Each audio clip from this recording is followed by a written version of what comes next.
आज की क्लास में हम स्टार्ट करेंगे फ्रिक्शन के न्यूमेरिकल।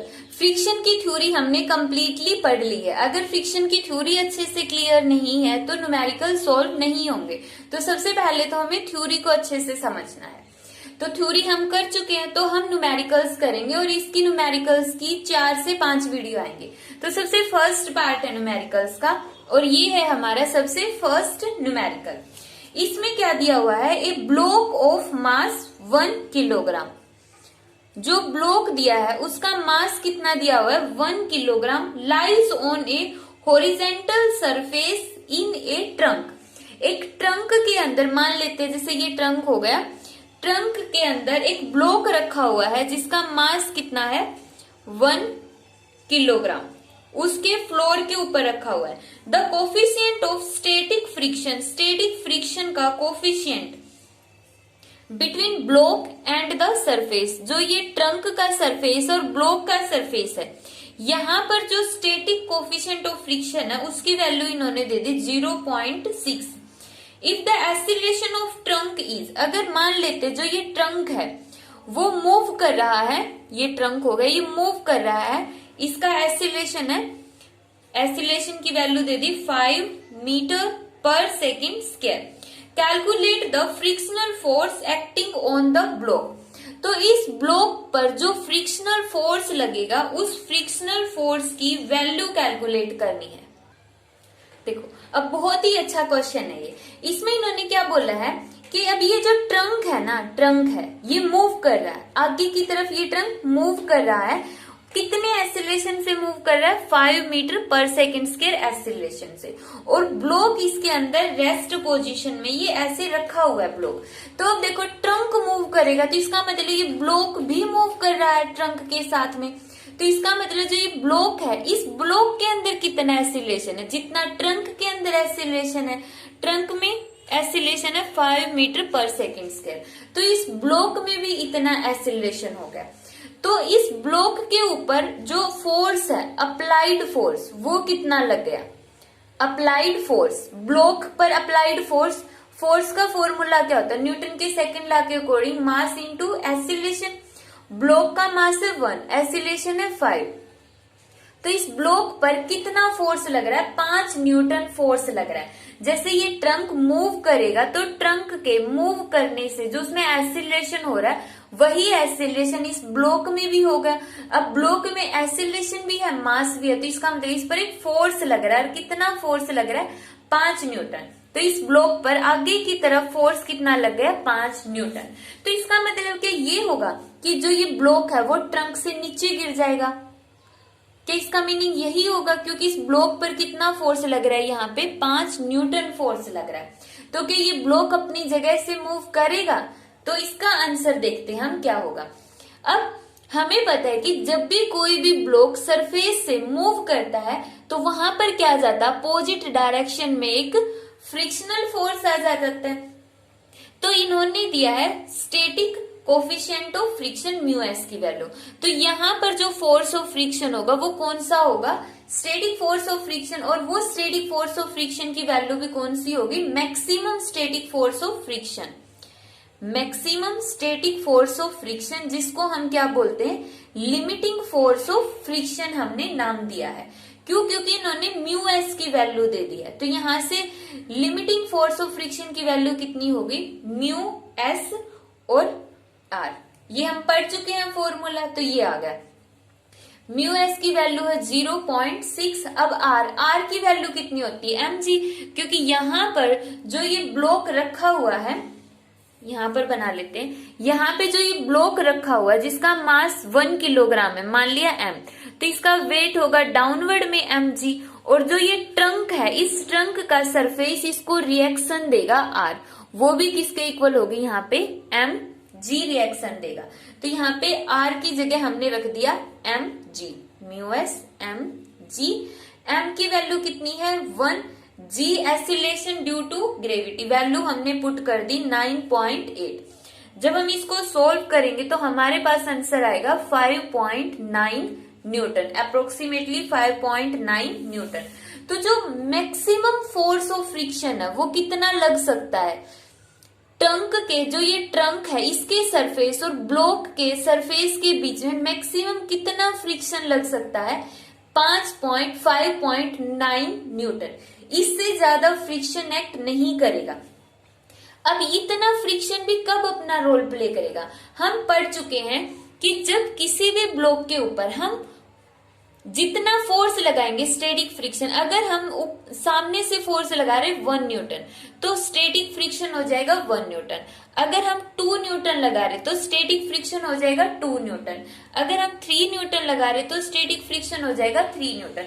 कब तक होगा? जब तक ये इसकी मैक्सिमम वैल्यू तक नहीं पहुंच जाता।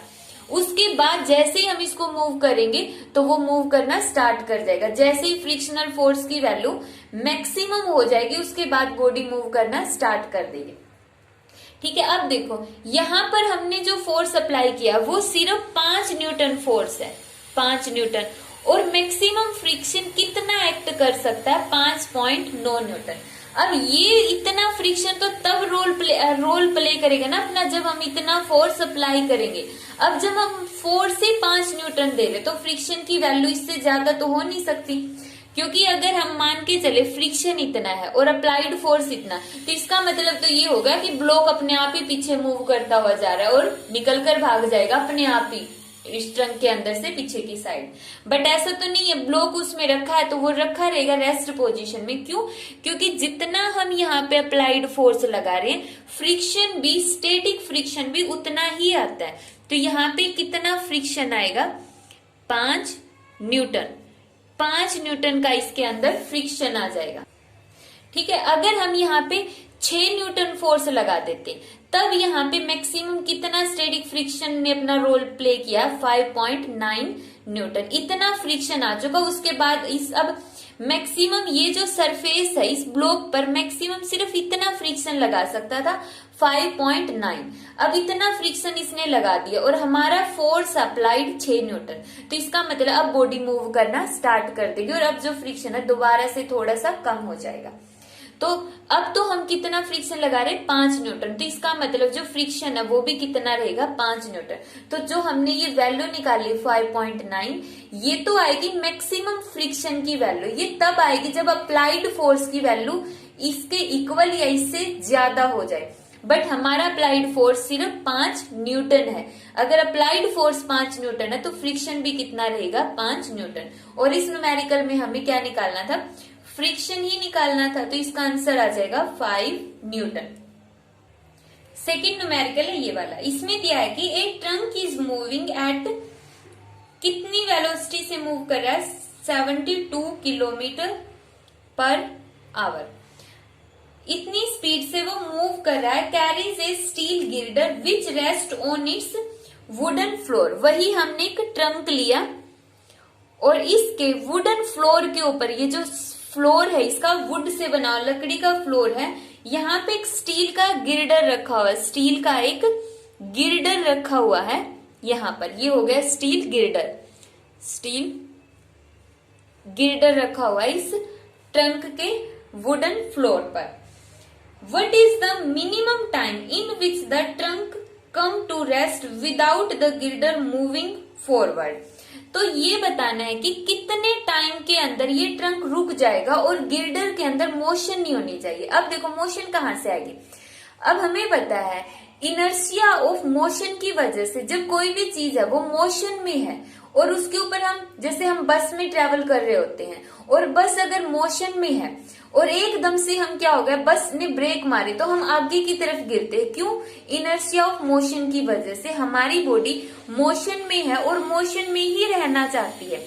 इस वजह से हम क्या करते हैं? आगे की तरफ गिरते, बस के ब्रेक लगते। तो इसी तरह जब ये ट्रंक होगा, जब इस ट्रंक के ब्रेक लगेंगे तो जो ये गिर्डर है, गिर्डर भी कहाँ पर जाएगा? एकदम से आगे गिरेगा। तो अब इन्होंने क्वेश्चन में क्या पूछा है कि हमें ब्रेक लगाने हैं और गिर्डर आगे मूव नहीं करना चाहिए। मींस गिर्डर वो कैसा रहना चाहिए? ये जो गिर्डर है ये रेस्ट में रहना चाहिए और ब्रेक लगा के हम उसको रोक भी दें। तो इसका मतलब क्या हो गया? ब्रेक को हमें कैसे लगाना पड़ेगा? काफी स्लोली धीरे धीरे मूव करवाना, ब्रेक लगाना पड़ेगा। तो धीरे धीरे ब्रेक लगाने में कितना टाइम लग जाएगा कि ट्रंक तो रुक जाए बट जो गिर्डर है वो रेस्ट में ही रहे, तो वो टाइम हमें कैलकुलेट करना है। जो कोफिशिएंट ऑफ स्टैटिक फ्रिक्शन है इसकी वैल्यू होगी 0.5।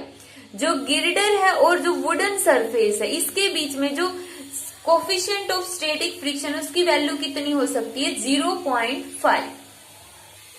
अब यहाँ पे टाइम कैलकुलेट करने से पहले जो इसकी स्पीड है इसको मीटर पर सेकंड में कन्वर्ट करेंगे। 72 किलोमीटर को मीटर में कन्वर्ट करना तो 1000 मीटर पर आवर। आवर है ना, डिवाइड में चला गया, ऊपर -1 है तो नीचे आके आवर। और एक आवर में कितनी सेकंड होती है, 3600 सेकंड। तो इसको कन्वर्ट करेंगे तो हमारे पास कितना आएगा, 20 मीटर पर सेकंड। जो ये स्पीड है वो कितनी आ गई, 20 मीटर पर सेकंड। अब जो ये ट्रंक की स्पीड हमने कितनी दी थी, 72 किलोमीटर पर आवर, इसको हमने मीटर पर सेकंड के अंदर कन्वर्ट कर लिया है। अब हम टाइम कैलकुलेट कैसे करेंगे, मोशन में है तो इसका मतलब हमें क्या, इक्वेशन ऑफ मोशन यूज करनी पड़ेगी। इक्वेशन ऑफ मोशन भी कौन सी यूज करेंगे, अब वो हमें देखनी पड़ेगी। तो सबसे पहले हम फर्स्ट वाले उठा लेते हैं, v is equal to u plus A T. अगर हम इस इक्वेशन ऑफ मोशन से टाइम निकालते तो टाइम का फॉर्मूला क्या होगा, v minus U divide by A. यहां से हमारे पास v की वैल्यू पता होनी चाहिए, u की वैल्यू पता होनी चाहिए और a की वैल्यू पता होनी चाहिए। तो क्या हम ये सारी वैल्यूज हैं हमारे पास, या किसी भी तरह से हम निकाल सकते हैं यहां से जो उसकी वैल्यू। अब जो ट्रंक मूव कर रहा है तो उसकी वो हो गई इनिशियल स्पीड, तो ये किसकी वैल्यू हो गई, u की। तो हमारे पास u की वैल्यू है। हमें ब्रेक लगानी है, ब्रेक लगाने के बाद ट्रंक की स्पीड कितनी हो जाएगी, रुक जाएगा कुछ टाइम बाद जाके, तो उसकी फाइनल स्पीड v की वैल्यू कितनी हो गई, 0। तो इसका मतलब हमारे पास v की वैल्यू भी आ गई। अब रह गया एक्सीलरेशन। एक्सीलरेशन की वैल्यू हमें कैलकुलेट करनी पड़ेगी स्टैटिक फ्रिक्शन का कॉन्सेप्ट यूज करके, क्योंकि v और u की वैल्यू हमारे पास आ गई है। एक्सीलरेशन निकालो। अब एक्सीलरेशन निकालने के लिए हम फ्रिक्शनल फोर्स का यूज करेंगे। अब जो यहाँ पर मैक्सिमम फ्रिक्शनल फोर्स है कितना लग सकता है, इस गिर्डर के और वुडन फ्लोर के बीच में कितना फोर्स है फ्रिक्शन का जो मैक्सिमम लग सकता है, म्यू आर। म्यू एस की वैल्यू 0.5, आर इसकी नॉर्मल रिएक्शन। मान लेते इसका मास कैपिटल एम है तो इसने फ्लोर के ऊपर वेट डाला एम जी, और फ्लोर ने इसको रिएक्शन दी वो भी कितनी होगी, एम जी। तो यहाँ पर रिएक्शन की जगह हम लिख देंगे एम जी। ये हो गया फ्रिक्शनल फोर्स की वैल्यू। अब ठीक है, अब जो हमें बताया कि जो फ्रिक्शनल फोर्स होता है वो किसके अपोजिट डायरेक्शन में होता है, अप्लाइड फोर्स के। मैग्नीट्यूड तो दोनों का सेम ही होता है। जैसे ये ब्लॉक हमने लिया है, इस पर अगर फोर्स हम इस तरफ लगा रहे हैं, फ्रिक्शनल फोर्स इस तरफ लगेगा, दोनों का मैग्नीट्यूड सेम हो सकता है बट डायरेक्शन अपोजिट होगी। तो हमने मान लिया कि जो फ्रिक्शनल फोर्स है उसको हमने रिप्लेस कर दिया अप्लाइड फोर्स से। ठीक है, एक पर्टिकुलर सिचुएशन में जब ये दोनों इक्वल होंगे तो अप्लाइड फोर्स को हम क्या लिख सकते हैं, न्यूटन के सेकंड लॉ के अकॉर्डिंग मास इनटू एक्सीलरेशन। और यहाँ पे इसकी वैल्यू कितनी निकाल ली हमने, 0.5 जी। मास से मास कैंसल, एक्सीलरेशन की वैल्यू कितनी आ गई, 0.5 जी। जी की वैल्यू हमारे पास कितनी है, 9.8। ये आ गई हमारे पास एक्सीलरेशन की वैल्यू। तो ये देखो हमें टाइम निकालना है, v की वैल्यू भी है, u की वैल्यू भी है, और एक्सीलरेशन की वैल्यू हमने फ्रिक्शन वाले फॉर्मूले से निकाल ली। फ्रिक्शन वाले से कैसे निकाल लिए, फ्रिक्शन का फॉर्मूला हमने डायरेक्ट यूज कर लिया, म्यू एस की वैल्यू दी, तो फ्रिक्शन हो गया। जितना फ्रिक्शन होता है उतना ही हमें अप्लाइड फोर्स लगाना पड़ता है, उससे बल्कि थोड़ा सा ज्यादा। जितना फ्रिक्शन होगा, मैक्सिमम फ्रिक्शन होगा, उससे माइनर सा फोर्स हमें ज्यादा लगाना पड़ेगा बॉडी के अंदर मूवमेंट करने के लिए। तो जब जितना फ्रिक्शन लग रहा है, हमें बॉडी रेस्ट में चाहिए, तो जितना फ्रिक्शन अगर उतना अप्लाइड फोर्स हम लगा रहे हैं तो बॉडी के अंदर कोई भी मोशन नहीं आएगी। तो यहाँ पर हमने फ्रिक्शन को रिप्लेस कर दिया अप्लाइड फोर्स से, जो किसके इक्वल होता है, mass into acceleration M A. तो यहां से एक्सीलरेशन की वैल्यू निकाल ली।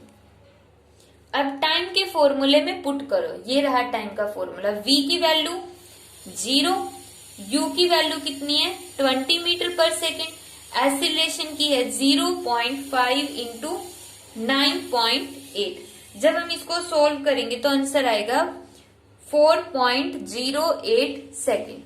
4.08 सेकेंड माइनस में आएगा, बट माइनस सिर्फ यहाँ पे एक्सीलरेशन के अंदर ये डायरेक्शन शो करता है सिर्फ, कि जैसे हम बोलते हैं ना कि ब्रेक लगाने के बाद जो एक्सीलरेशन हो रहा है वो रिटार्डेशन हो रहा है, एक्सीलरेशन नेगेटिव हो गया, तो ये जो नेगेटिव साइन है सिर्फ डायरेक्शन के लिए होता है। तो कितने टाइम तक हमें जैसे ब्रेक लगाएंगे ना, तो वो जो ट्रंक होगा वो 4.08 सेकेंड तक धीरे धीरे मूव करता रहेगा और फिर जाके वो रुकेगा। तो अगर इतना टाइम वो ट्रंक ले लेता है रेस्ट तक पहुंचने में, तो गियर्डर रहेगा रेस्ट में। बट अगर टाइम की वैल्यू इससे कम हो गई, 0.48 सेकेंड से कम टाइम में वो रुक गया, तो इसका मतलब गियर्डर कैसा हो जाएगा, मोशन में आ जाएगा। नेक्स्ट न्यूमेरिकल है, a force of 3 kilogram force is just sufficient to pull a block of mass 5 kilogram force over a flat surface.